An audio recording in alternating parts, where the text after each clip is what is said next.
네, 이 지문 정말 잘 나오고요. 요게 출제 지문이 요거였습니다. 다시 실행할 필요가 없는 겁니다. 자, 즉 이 의미가 청산금 평가액을 통지한다는 의미가 객관적으로 공정한 평가를 통지를 한다는 전제를 안 합니다. 그러니까 어쨌든 방식이 상관없든 그 금액이 객관적이냐 따지지 않고 통지만 하면 된다는 겁니다. 그래서 그런 의미로 이해를 해주십시오. 잘 나옵니다. 특이하기 때문에. 그 다음에 채무자 등 모두에게 해야 돼요. 그럼 채무자 등에는 채무자, 물상보증이, 담보가등기의 소유권 취득한 제3자입니다. 이가 비유되는 것은 후순위 권리자가 달라요. 후순위 권리자는 담보가등기가 가등권이 가등기 담보권이 설정된 이후에 저당권을 설정하거나 아니면 또 다른 담보가등기를 설정하거나 아니면 전세권을 취득합니다. 전세권도 용익물권적 성격이 끝나면 저당권에서 담보물권적 성격만 남기 때문에 자, 요 개념 정도는 아셔야 합니다. 채무자 등. 자, 나중에 이 이해관계인들도 특징 보호하는 규정이 있거든요. 자, 기속청산에서 변제기 후 기속청산 개념이 알아야죠. 아, 채무가 변제기 들었을 때 사적 실행이다. 변제기 후 청산금의 평가액을 채무자들에게 통지했어요. 누가? 채권자가. 청산 절차를 밟는 거예요. 그러니까 채권자가 가등기 담보권을 실행하는 거예요. 어떤 방법으로? 기속청산 방법으로. 그런데 통지를 했어요. 나중에 채권자가 자신이 통지한 금액에 대해서 다툴 수 있다? 못한다. 법률 규정은 통지의 구속력이 있어 청산금의 금액을 다툴 수 없다고 했습니다. 어떤 경우냐면 실익은 채권자가 통지한 청산금의 평가액이 1억 있는데 객관적인 가액이 5천만 원이었어요. 야, 내가 그거 잘못한 거야. 실질적으로는 5천만 원이 맞아. 그렇게 얘기를 못 한다는 겁니다. 수액을 다툴 수 없다. 실익. 이것도 시험에 잘 나옵니다. 구속력이 있어서 그게 적정한 지역을 따지지 않고 다툴 수 없고 그 금액을 전제로 해서 평가를 하는 겁니다. 자, 그러면 이제 통지를 했어요. 청산금의 통지였죠. 청산금의 평가액을 통지했는데 그럼 권리의 실행 통지는 핵심 키워드가 청산금 평가액. 청산금 평가액이 포인트였고 그 다음에 채무자 등에게 이거였어요. 그럼 채무자 등이 누군지를 배웠고요. 그 다음에 청산금 평가액은 주관적으로 평가도 통지로서 효력이 있고 통지에는 주관적 평가도 오케이고 그 다음에 통지에는 구속력이 있기 때문에 나중에 채권자가 이를 다툴 수 없다. 그게 포인트예요. 정리를 하게 되면. 요게 가장 핵심이에요. 그런 다음에 통지를 했어요. 채무자 등에게 도달한 날로부터 2개월의 청산기간이 반드시 경과를 합니다. 청산금액의 평가액이 있냐 없냐 상관없이. 그리고 평가액은 통지할 때 없다 하더라도 남는 게 없네 그 뜻을 통지한다고 씁니다. 그런 다음에 반드시 2개월의 기간이 경과해야 합니다. 그런 다음에 이 도달한 날로부터 나중에 이 도달의 사실을 증명해야만이 본등기 청구를 할 수 있어요. 이게 지급하면 청산금이 지급할 게 있으면 청산금이 지급하는 경우와 지급해야 할 청산금이 남아 있는 경우와 없는 경우로 나눠지는데 법정을 보게 되면 청산금의 지급이 이거는 뭐냐면 청산금 지급할 청산금이 있다는 거고요. 만약에 청산금이 없는 경우는 어떻게 할지 되게 잘 알 겁니다. 그거 보시면 돼요. 일단 청산금 있다. 그 경우는 어떻게 한다? 청산금을 지급을 해야 합니다. 그러한 다음에 소유권 취득, 즉 본등기 청구가 가능하다는 얘기입니다. 자, 법조문에는 채권자는 제3조 1항에 따른 통지 당시에 청산금 평가의 통지 당시에 담보 목적 부동산의 가액에서 채권액을 뺀 금액을 채무자 등에게 지급한다. 이게 청산금이다. 근데 첨삭에서인데 법조문에는 객관적 표현이 없어요. 그 이유는 뭐냐면 객관적 가액에서 그 뺀 금액은 비록 주관적 이렇게 하더라도 객관적 금액과 차이가 있을 때는 가등기 담보권 설정자, 즉 채무자는 등기 협조나 이행을 거절하면서 환수권 행사할 수 있기 때문에 그렇습니다. 근데 요거는 그냥 모르셔도 되는데 나중에 좀 더 이해가 안 갈 때는 이런 환수권 행사와 연결되구나. 지금 채무자를 보호하기 위해서 그거 연결되는 겁니다. 부동산 가액에서 여러분 기억하면 청산금을 여러분 기억하면 청산금 평가액을 통제했고 그리고 남은 청산금이 있으면 그 청산금을 채무자 등에게 지급해야 한다. 채무자 등에 지급한 다음에 본등기를 청구할 수 있다는 겁니다. 지급을 한 다음에 이 경우에 담보 목적 부동산의 선순위 담보권 등의 권리가 있을 때 선순위 담보권이 있을 때는 그 채권액을 계산할 때 선순위 담보 등에 의해 담보된 채권액을 포함한다. 즉 채권액을 빼잖아요. 여기서요. 부동산 시가에서. 이 경우에는 채권액에서 선순위 걸 빼요. 왜냐하면 선순위 담보권의 교합가치 누가 인수해요? 말소되지 않고 인수를 하기 때문에 그만큼은 채무자에 가면 안 되는 거죠. 그만큼의 교합가치는 빼서 채권자가 갖고 있다가 나중에 선순위 저당권자에게 변제를 해야 하기 때문에 그 개념입니다. 그래서 아까 후순위 통지할 때는 후순위 권리자의 것은 포함되지 않는데 이 경우에 청산금 지급할 때는 포함시킨다는 거. 요 차이점이 있습니다. 그래서 이게 앞에 때는 빼고 선순위 때는 포함시킨다는 게 그래서 헷갈리는데 이 교환가치 사적 실행을 하더라도 선순위 저당권은 말소가 안 돼요. 우리가 민사집행법에 따르면 순위에 상관없이 선순위든 후순위든 경매 절차가 끝나면 다 말소되잖아요. 그런데 사적 실행, 권리취득 등의 실행은 민사집행법에 따른 실행이 아니라 개인이 하는 실행이기 때문에 선순위 저당권은 살아남아요. 권리를 취득하더라도. 그러니까 그 경매 절차하고 이게 다른 겁니다. 그게 여기 딱 오버랩 되면 이제 헷갈려요. 근데 후순위 권리자는 가등기 순위 보전 효력 때문에 지금 말씀드리는 거예요. 그래서 채권자가 담보 목적 부동산에 이미 소유권 이전 등기를 마친 경우는 지금 가등기 담보지만 양도 담보의 경우도 볼게요. 양도 담보 경우에는 청산 기간이 지난 후 청산금을 채무자 등에게 지급한 때에 소유권을 취득하며 담보 가등기를 마친 경우는 청산 기간이 지나야 그 가등기에 따른 본등기를 청산한다.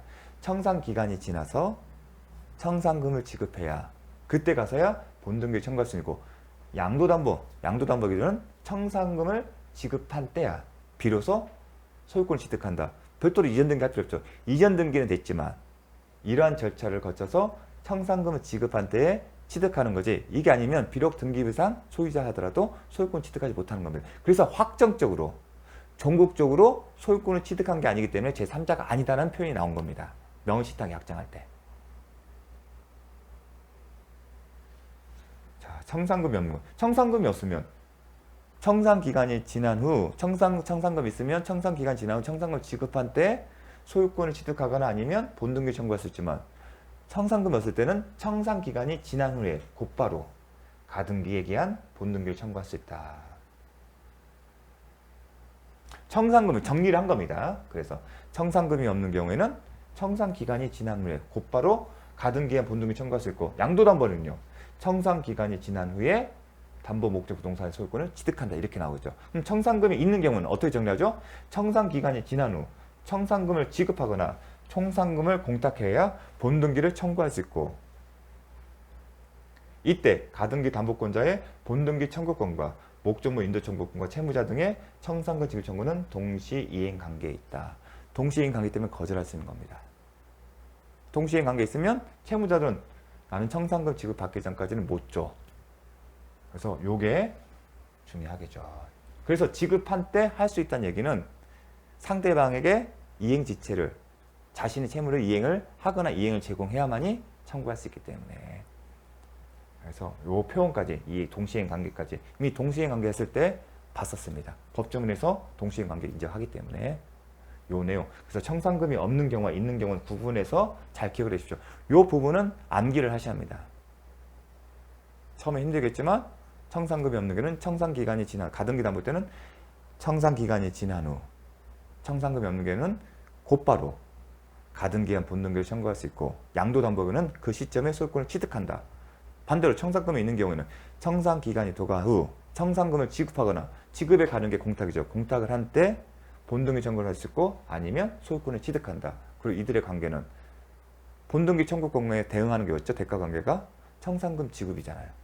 동시행 관계에 있다. 그 표현. 자, 동시행 관계가 있다 이렇게 표현을 법으로 정해놨어요. 법으로. 청산금의 지급 채무와 소유권 이전 등기 및 인도 채무는 동시행 관계에 있다. 자, 1항부터 제3항까지 규정에 어긋나는 특약으로서 채무자 등에게 불리한 것은 효력이 없다. 편면적 강행 규정이다. 편면적 강행 규정이에요. 즉 청산 절차를 거치지 않더라도 소유권을 뭐냐 청산 기간 1개월만 지나가더라도 본등기 청구할 수 있다. 그러한 조약들은 채무자 등에게 불리하기 때문에 효력이 없다는 겁니다. 다만 이 단서가 중요하죠. 청산 기간이 지난 후에요. 그러니까 특약을 시점이 보통의 경우는 예약 시겠죠. 야, 네가 돈 안 갚으면 이 예약 당시에 야 그럼 나중에 청산 기간은 생략하기로 하자. 아니면 청산 기간은 1개월만 지나면 하자. 아니면 한수권 행사를 못한다. 그런 것들입니다.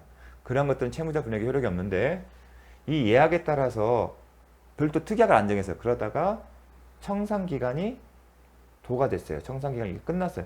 이후에 당사자들이 합의에 따른 적특약은 제3자의 권리를 침해하지 않은 유효하다. 요게 좀 특이하기 때문에. 왜냐면 그렇게 하더라도 청산 기간이 다 끝났잖아요. 그러면 해야 할 청산 절차 다 마친 상태예요.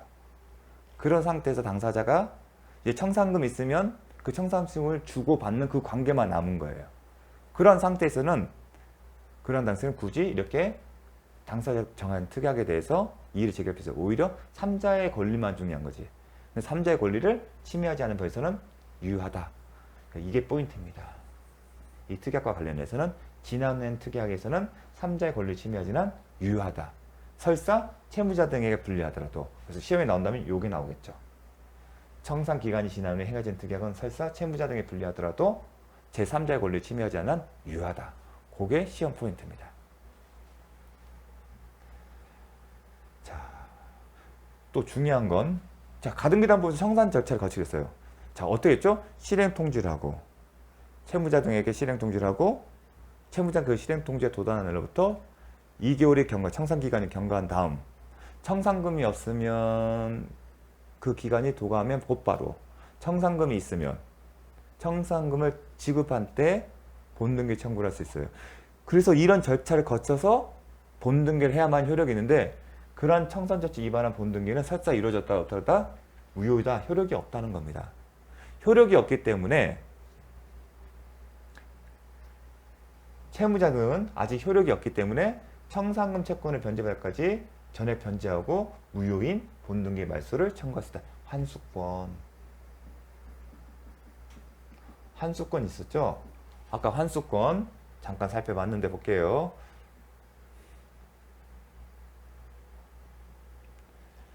정당하게 평가된 청산금을 받을 때까지 거절하는 한편 소유권 이전 등기요.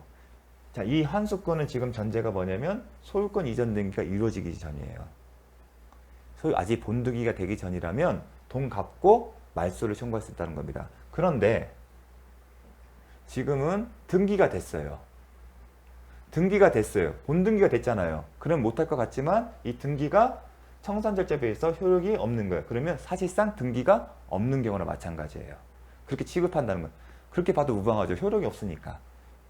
그렇기 때문에 이 경우에도 환수권을 행사할 수 있다. 상당히 중요한 겁니다. 채무자한테.